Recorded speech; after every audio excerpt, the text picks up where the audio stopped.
Okay, I have my first layer of sackcloth, burlap, dewlap, whatever you call this fucking shit. To me it's sackcloth. On the seat. Now, as I have mentioned in previous videos, this is not the final. I will be putting another layer of sackcloth on top, which has a finer weave, and it'll hopefully eliminate these kind of little thingies that are sticking up, although the foam will cover that. Now, I have wrapped it around, stitched it, glued it, whatever I need to do underneath. I have put on the various clips that I think are needed. I might add another one or two, I'm not sure, maybe one there, maybe one there, but that will probably be about it. And then, hopefully, the chair, seat, base, nipple bum bum, is ready to be upholstered with, once the next layer of sacking is on, with the cottony stuff that goes round. Yeah, I mean, I'm not an expert, guys, but I really don't think that looks too bad. If you think it does, then you may go forth and multiply. Go away in short, sharp jerks, and I'll see you next Tuesday. And if you understood any of that, you're as old as me. So there it is. Yeah, this it probably would work, but I'm anal. So I will be putting another layer on top of this because I'm a twit, an anal twit. I wonder if I can do something about those ones that are sticking through that I don't like. So it's there. I might be able to put it down and link it to another spring. I'm going to take this with me to the upholsterer and say, hey buddy, what do you think? You're a pro. Should I, woulda, coulda, shoulda, pull these ones back and through, which I can do. I can do it with a piece of cord, I can do it with a hog ring. I can find ways, means and methods of pulling that back. I don't know. I'll take it with me and see what he thinks. He will probably look at this and go, what the fuck? Oh, look, that came out of there. Sorry, I've just discovered a bit that's... that ain't pretty. What can I do with it? Well, tuck it in. It doesn't matter, it's not going to be seen. Oh, I'm such an idiot. Alright, yeah, you're not going to get another video out of me for quite a few days now. And this really is a very short video. What can I do to pad it out? I really don't know what I can do.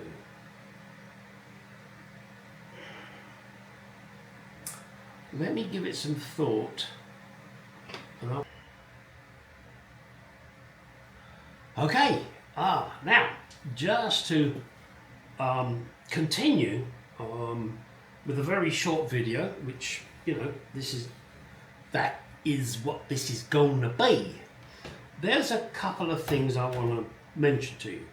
Now, let's start with these scissors, Guggenheim. They are probably one of the most expensive pairs of scissors I have ever bought in my life. I've done it purely to do the interior. They are Oh, I mean, oh, I'm not circumcised, but if they're going to do it, use these. Sorry.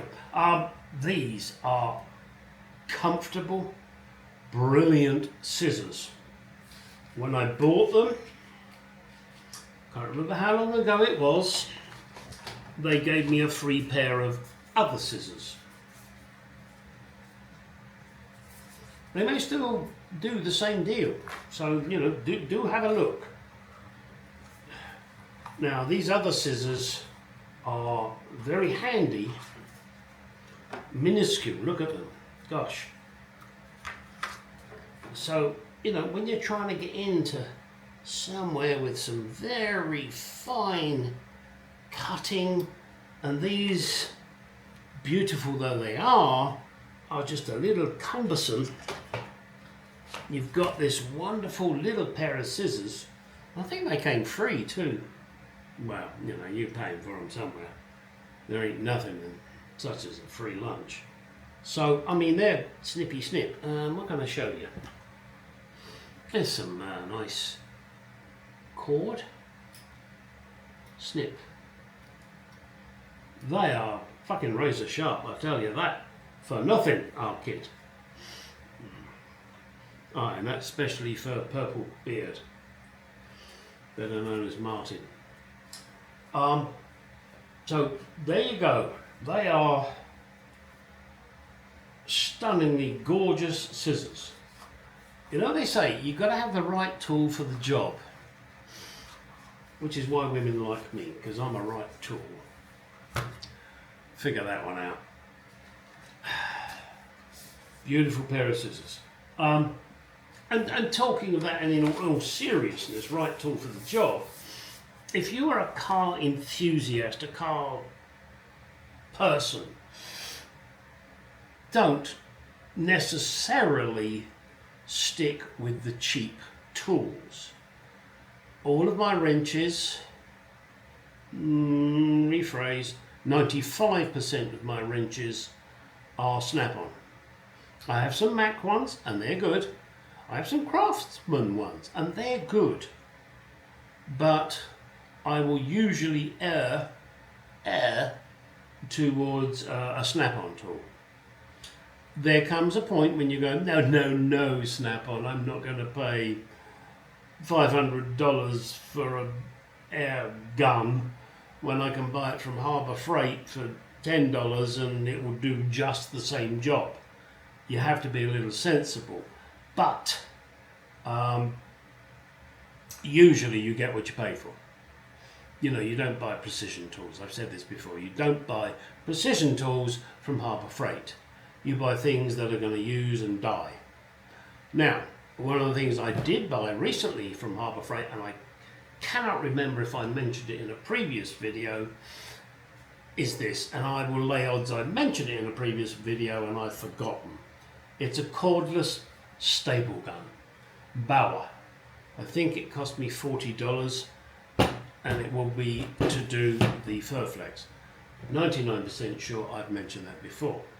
Alright, let's move on to something else. You've all been sitting there looking at this, and no, it's not perfect, unfortunately. I don't know why they didn't put it perfect, but alright, I'll give them an excuse. I purchased my interior kit from BAS in Palm Springs, California. And they sent me everything, although as I have mentioned, the foams are not what I would have liked. I would have preferred something to be formed. I'm going to have to modify what they've sent me. Now that's fine and dandy for them. They're professionals, I'm not. However, I will do it. But one of the things they sent me was the underdash panel for right-hand drive 1964 Jaguar Mark II. This is not it. This is mine. They sent me one that had a huge curve there. And I said, no, that's not right, guys. It's not for my car. Oh, you're wrong, Gary, you're wrong. Yes, it is. So I said, no, it isn't, and I sent them a photograph of this one. Bare, of course, without this vinyl on it. Oh, I didn't realise there was two. Well, no. But put your hands up and say, oh shit, you're right, Gary. Thanks for letting us know. But of course, the particular gentleman that runs BAS in Palm Springs, California, doesn't like English people and doesn't want to admit he's wrong, which he is. Now he knows there are two varieties of this panel. So maybe in the future, he won't be such an arrogant prick. But I wouldn't put money on that. Then there is John Skinner in England. He did a recent video on this panel, showing it for a Mark II left-hand drive, right-hand drive.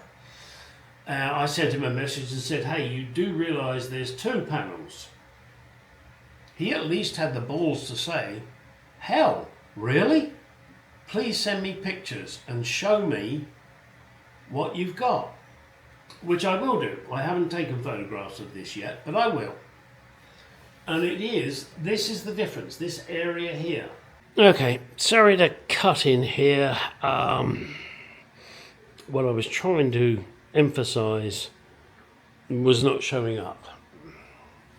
What I'm trying to emphasize here is the angle of this. As you can see, that is quite flat. The other panel is very round here. That is not how my car is, and not all of them. And that also translates to here. They're rounder than mine. And I've double checked this, and I have discussed, shall we say, with BAS in Palm Springs, who think they know everything and they don't. And this is how it looks.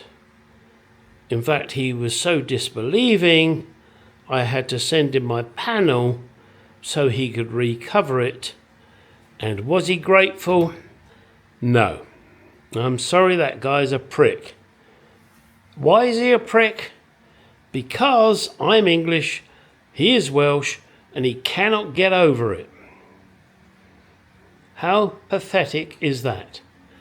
However, Mr. Skinner and other real professionals, this is how one of them looks. They don't all look like this, do they? No. There are differences, which some people will accept and others won't. There you go. Just thought I'd throw that in. As opposed to being a big ass curve, it's flatter, if that's a good word. And flatter here too. Now, I still have the holes covered.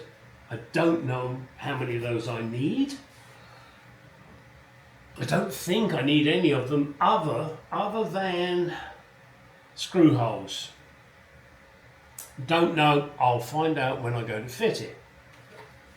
So do be aware, if you are a Jaguar Mark II persona, do not necessarily believe the trim people. They know a shitload. And I would never say that BAS in Palm Springs doesn't know a shitload about interiors on various cars.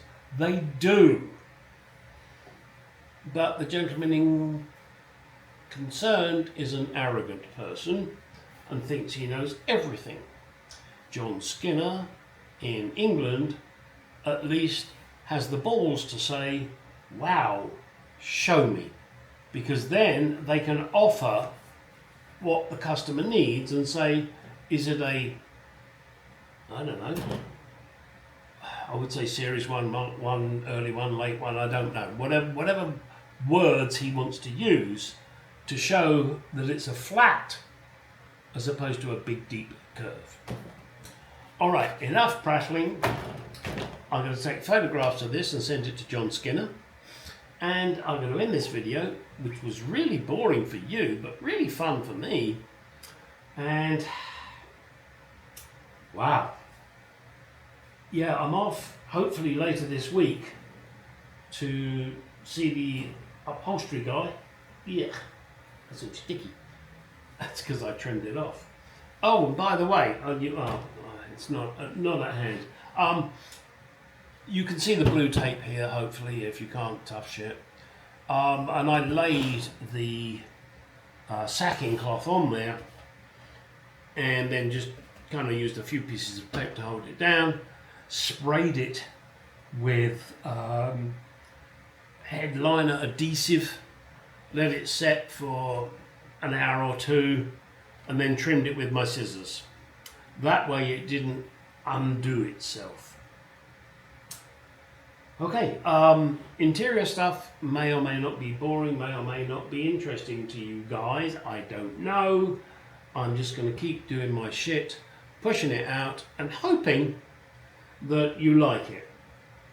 And talking of liking, please, please, please do hit the like button or the dislike button. I don't care which. I also love comments, even if they're only, wow. I don't care, it doesn't matter. It boosts my algorithms. If my algorithms go up, the advertisers want to advertise on my channel, even though you may not be interested in the shit they're selling. Please just let it run through, mute it, whatever, because then I get brownie points, and with brownie points I get money. So it doesn't cost you anything, okay? Not a fucking dime. I don't do Patreon or whatever that stuff is to get money. I don't do this to make a lot of money, but the few extra $100 or so every month is very nice, very enjoyable, and I put it into my Mark II or camera equipment depending on what I need. Alright, that really is the end of my rant. Get out in the garage. Go do some shit. Yes! Cut.